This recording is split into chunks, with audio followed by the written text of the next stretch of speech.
Процедурата за разгледување и гласање на уставните измени има неизвесен епилог, а ќе трае цело лето. Собранието е подготвено да ја спроведе пропишаната процедура, но спикерот Џафери нагласува дека не може да почне пред да пристигнат материјалите до пратениците. Прашањето е кога ќе добиеме материјал и од тогаш почнуваат постапките, процедурите и роковите да течат, не зависи од тоа дали ќе биде август, дали ќе биде јули. За собранието нема никаква пречка, ни август, ни јули, ни септември, ни кој период од годишна доба и од денот, фактички, како тако.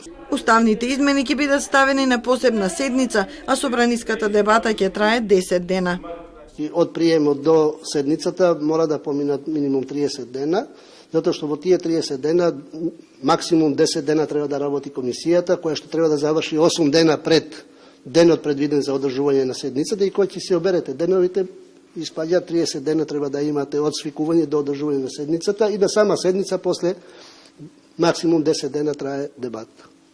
Уште во првата фаза иницијативата треба да добие двотретинско мнозинство, но ВМРО ДПМН и од Брисел најавува дека уставни измени под бугарски диктат нема да има.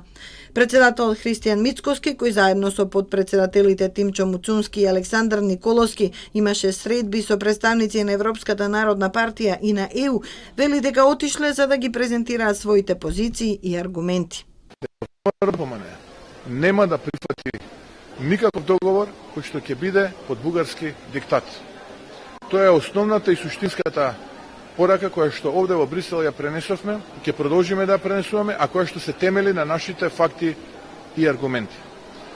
И втора работа која што исто така сакам да ја кажам, која што ја пренесуваме на состаноците, тоа е дека избори во Македонија час поскор, за да може притисокот кој што се чувствува во општеството поради оваа неспособна влада, која што е полна со криминал и корупција, да биде ослободен. СДСМ уште тактизира.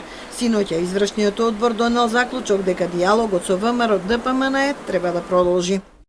Кога веќе ВМРО ДПМН не е против уставните измени, кога се согласи за учество во заедничка влада, нема причина дијалогот да не продолжи и да не почне собраниската процедура. Даваме простор и шанса да останат на јавно искажаниот став и да се вклучат во процесот. Пред владата е иницијатива за 3 амандмани на уставот, во преамбулата да се додадат уште бугарскиот и уште неколку народи чии делови живеат во земјава, како и усогласувања во деловите за дијаспората и за комитетот на заедници.